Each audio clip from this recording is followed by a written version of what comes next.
Another day, another story.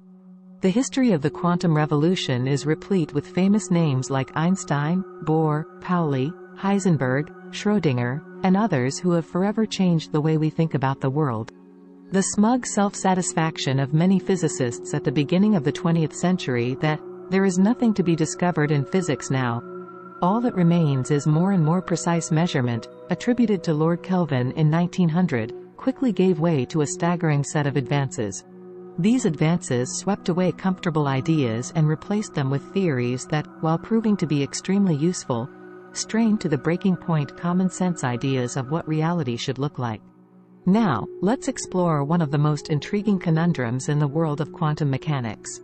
The entanglement conundrum emerged from a desire to truly understand the nature of reality. Imagine two particles, A and B, emerging from the breakup of a spinning molecule. They must both be spinning in the same direction, but we don't know which. Today, we would call these particles entangled.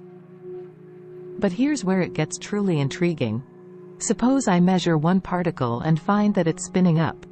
If I measure the second particle, I know it will also be spinning up, and vice versa.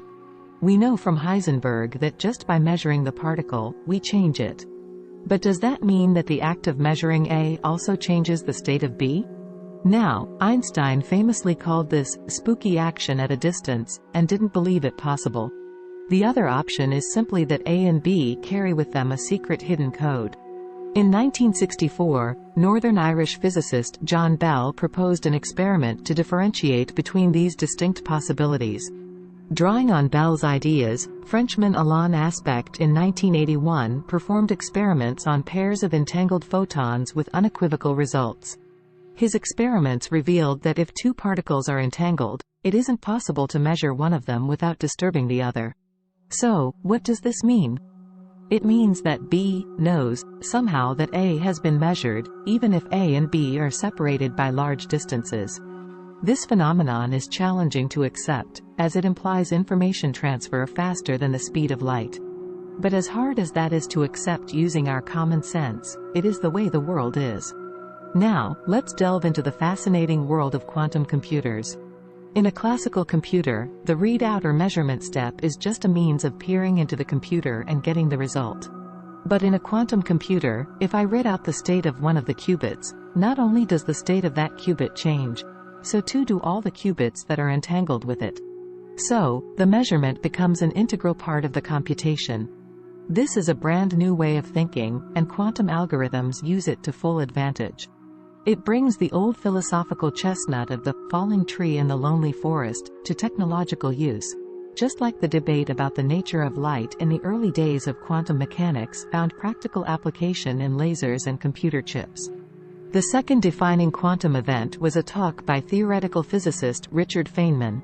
In 1959, Feynman asked a seemingly simple question: could we manipulate matter on the scale of individual atoms to create nanoscale machines, computers, and new chemicals by arranging atoms as we want them?